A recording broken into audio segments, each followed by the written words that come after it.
Assalamualaikum warahmatullahi wabarakatuh. Selamat datang di channel Nasihat Kehidupan, channel yang selalu setia menemani Anda dengan kisah-kisah dan cerita yang menarik, seperti kisah berikut ini yang berjudul Ajaran dan Pemikiran Syekh Siti Jenar bagian yang pertama. Kepada yang terhormat para pendengar yang budiman, hal ini saya sampaikan untuk menambah wacana dan untuk memperkaya pemahaman, dan bisa juga untuk tujuan menambah pengetahuan ajaran-ajaran Jawa semata. Soal benar dan salah ajaran beliau, kami mohon agar para pendengar bisa arif dan bijaksana dalam memahaminya. Ketika dihadapkan pada peradaban baru, banyak di antara manusia yang memilih jalan yang dianggap benar. Jalan wali adalah salah satu yang mungkin bisa membawa manusia memasuki peradaban yang penuh dengan kesadaran untuk menuju Tuhan. Karena jalan wali adalah jalan menuju pembebasan. Inilah ajaran dan pemikiran Syekh Siti Jenar. Yang pertama, tidak usah kebanyakan teori semu, karena sesungguhnya ingsun atau saya inilah Allah. Nyata ingsun yang sejati, bergelar Prabu Satmata, yang tidak ada lain kesejatiannya, yang disebut sebangsa Allah. Yang kedua, jika ada seorang manusia yang percaya kepada kesatuan lain selain Allah Subhanahu wa Ta'ala, maka ia akan kecewa karena ia tidak akan memperoleh apa yang ia inginkan. 3. Allah itu adalah keadaanku. Lalu mengapa kawan-kawanku semua sama memakai penghalang? Dan sesungguhnya aku ini adalah hak Allah, pun tiada wujud dua. Saya sekarang adalah Allah, nanti Allah, zahir batin tetap Allah. Kepada kawan-kawan yang masih memakai pelindung. 4. Sebenarnya keberadaan zat yang nyata itu hanya berada pada mantapnya tekad kita. Tandanya kita ada apa-apa, tetapi harus menjadi segala niat kita yang sungguh-sungguh. 5. Tidak usah banyak bertingkah. Saya ini adalah Tuhan. Ya, betul-betul saya ini adalah Tuhan yang sebenarnya, bergelar Prabu Satmata.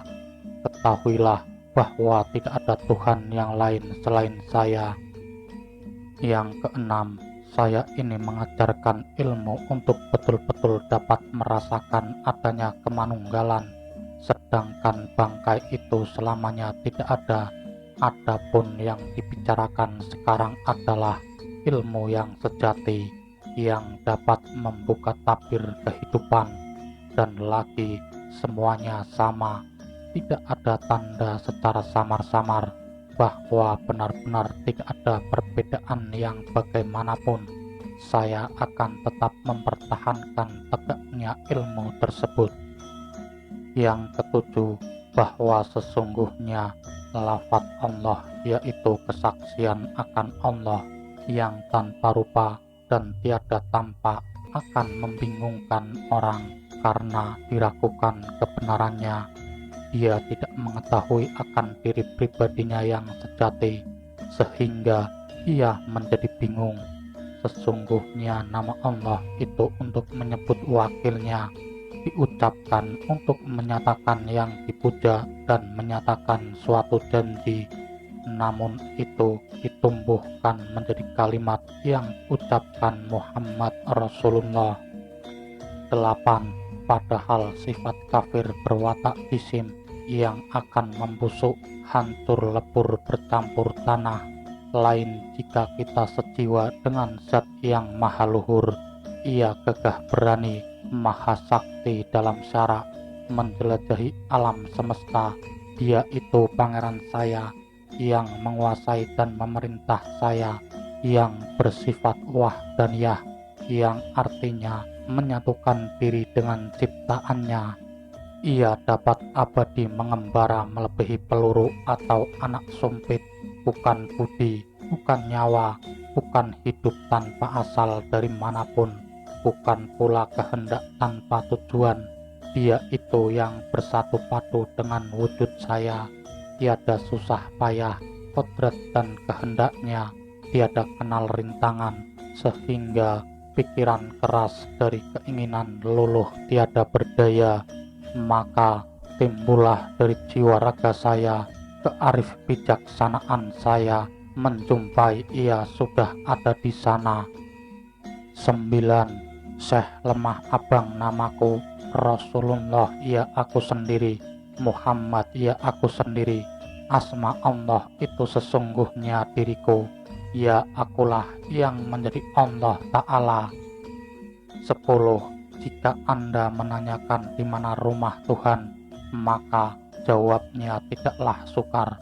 Allah berada pada zat yang tempatnya tidak jauh, yaitu berada dalam tubuh manusia, tapi hanya orang yang terpilih saja yang bisa melihatnya, yaitu orang-orang Sunni.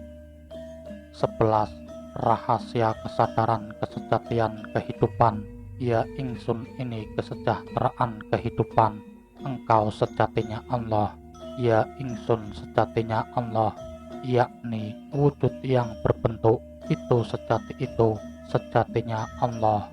Sir rahasia itu Rasulullah, lisan pengucap itu Allah, jasad Allah badan putih tanpa darah, sir Allah rasa Allah, rahasia rasa kesejatian Allah, yang ingsun atau aku ini sejatinya Allah. 12. Adanya kehidupan itu karena pribadi, demikian pula keinginan hidup itu pun ditetapkan oleh diri sendiri, tidak mengenal roh yang melestarikan kehidupan, tiada turut merasakan sakit ataupun lelah, suka duka pun musnah karena tidak diinginkan oleh hidup. Dengan demikian, hidupnya kehidupan itu berdiri sendiri. 13. Zat wajibul maulana adalah yang menjadi pemimpin budi yang menuju ke semua kebaikan. Citra manusia hanya ada dalam keinginan yang tunggal. Satu keinginan saja belum tentu dapat dilaksanakan dengan tepat, apalagi dua. Nah, cobalah untuk memisahkan zat wajibul maulana dengan budi, agar supaya manusia dapat menerima keinginan yang lain. 14. Yang widi, kalau dikatakan dalam bahasa di dunia ini adalah baka bersifat abadi, tanpa antara, tiada erat dengan sakit, apapun rasa tidak enak, ia berada baik di sana maupun di sini, bukan ini bukan itu, oleh tingkah yang banyak dilakukan dan yang tidak wajar menuruti raga adalah sesuatu yang baru. 15. Gagasan adanya badan halus itu mematikan kehendak manusia. Di manakah adanya hyang sukma kecuali hanya diri pribadi? Kelilingilah cakrawala dunia, membumbunglah ke langit yang tinggi, selamilah dalam bumi sampai lapisan ketujuh, tiada ditemukan wujud yang mulia. 16. Kemana saja sunyi senyap adanya, ke utara, selatan, barat, timur, dan tengah, yang ada di sana hanyalah adanya di sini. Yang ada di sini bukan wujud saya, yang ada dalam diriku adalah hampa dan sunyi. Isi dalam daging tubuh adalah isi perut yang kotor, maka bukan jantung, bukan otak yang terpisah dari tubuh. Laju pesat bagaikan anak panah lepas dari busur, menjelajah Mekah dan Madinah. 17. Saya ini bukan budi, bukan angan-angan hati, bukan pikiran yang sadar, bukan niat, bukan udara, bukan angin, bukan panas, dan bukan kekosongan ataupun kehampaan. Wujud saya ini jasad yang akhirnya menjadi jenazah, busuk bercampur tanah dan debu.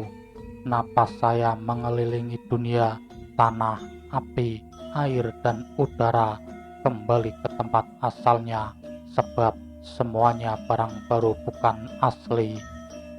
18. Maka saya ini zat sejiwa yang menyatu, menyukma dalam Hyang Widi. Pangeran saya bersifat jalil dan jamal, yang artinya maha mulia dan maha indah. Ia tidak mau sholat atas kehendak sendiri, tidak pula mau memerintah untuk sholat kepada siapapun. Adapun sholat itu budi yang menyuruh, budi yang laknat dan mencelakakan, tidak dapat dipercaya dan dituruti, karena perintahnya berubah-ubah, perkataannya tidak dapat dipegang, tidak jujur, tidak dituruti, tidak jadi, dan selalu mengajak mencuri.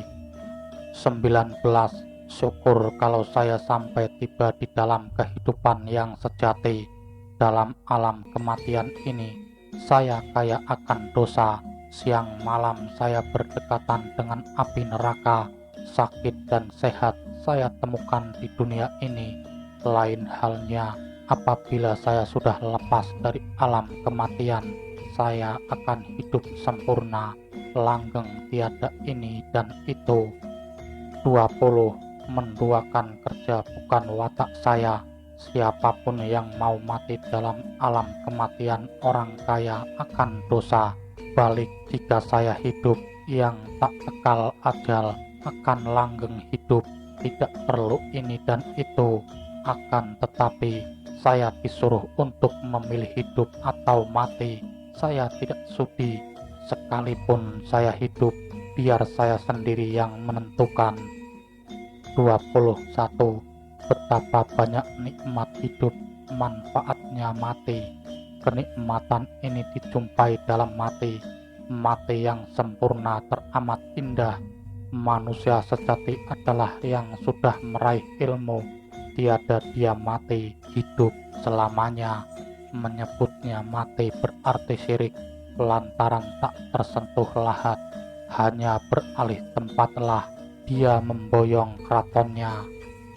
22. Aku angkat saksi di hadapan zatku sendiri, sesungguhnya tidak ada Tuhan selain aku, dan aku angkat saksi sesungguhnya Muhammad itu utusanku. Sesungguhnya yang disebut Allah adalah ingsun atau aku diri sendiri. Rasul itu Rasulku, Muhammad itu cahayaku. Aku zat yang hidup, yang tak kenal mati. Akulah zat yang kekal, yang tidak pernah berubah dalam segala keadaan.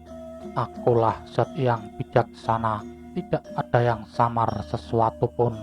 Akulah zat yang maha menguasai, yang kuasa dan yang bijaksana, tidak kekurangan dalam pengertian, sempurna, terang benderang, tidak terasa apa-apa, tidak kelihatan apa-apa. Hanyalah aku yang meliputi sekalian alam dengan kodratku. 23. Janganlah ragu dan janganlah menyekutukan, karena engkau adalah keberadaan Allah, disebut imannya iman. 24. Janganlah ragu dan janganlah menyekutukan, karena engkau adalah tempat manunggalnya Allah, disebut imannya tauhid. 25. Janganlah ragu dan janganlah menyekutukan, karena engkau adalah sifatnya Allah, disebut imannya syahadat. 26. Janganlah ragu dan janganlah menyekutukan, karena engkau adalah kewaspadaan Allah, disebut imannya makrifat. 27.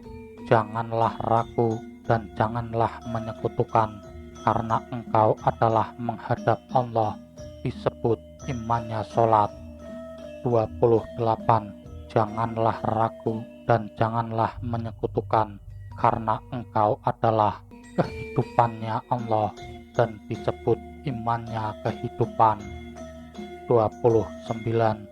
Janganlah ragu dan janganlah menyekutukan, karena engkau adalah kepunyaan dan keagungan Allah atau disebut imannya takbir. 30. Janganlah ragu dan janganlah menyekutukan, sebab engkau adalah pertemuan Allah yang disebut imannya sedarah. 31. Janganlah ragu dan janganlah menyekutukan, karena engkau adalah kesucian Allah disebut imannya kematian. Janganlah ragu dan janganlah menyekutukan, sebab engkau adalah wadahnya Allah yang disebut imannya junud. 33. Janganlah ragu dan janganlah menyekutukan, karena engkau adalah bertambahnya nikmat dan anugerah Allah disebut juga imannya jinabat. 34. Janganlah ragu dan janganlah menyekutukan, karena engkau adalah asma nama Allah yang disebut imannya wudu. 35.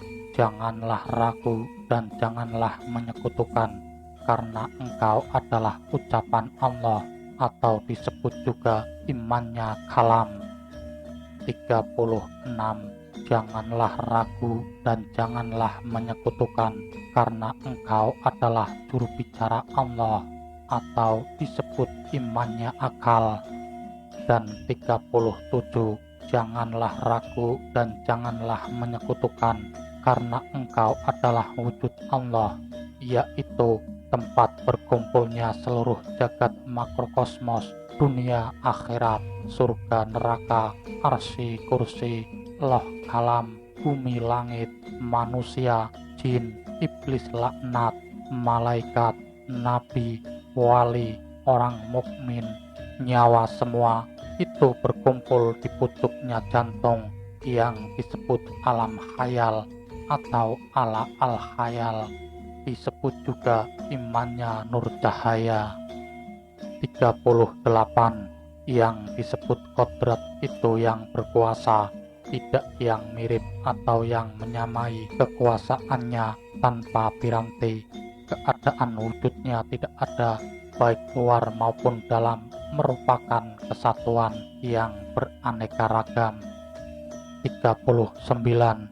Irodat artinya kehendak yang tiada membicarakan, ilmu untuk mengetahui keadaan yang lepas jauh dari panca indera, bagaikan anak kumpitan lepas tertiup. 40. Inilah maksudnya syahadat. Syahdu berarti jatuhnya rasa, ilaha berarti kesetiaan rasa, illallah berarti bertemunya rasa, Muhammad berarti hasil karya yang mawujud, dan pangeran berarti kesejatian hidup. 41. Mengertilah bahwa sesungguhnya ini syahadat sakarat. Jika tidak tahu, maka sakaratnya masih mendapat halangan, hidupnya dan matinya hanya seperti hewan. Begitulah sahabat nasihat kehidupan. Terima kasih sudah menyimak kisah dari pemikiran Syekh Siti Jenar bagian yang pertama, dan nantikan kelanjutan dari kisah ini. Wassalamualaikum warahmatullahi wabarakatuh.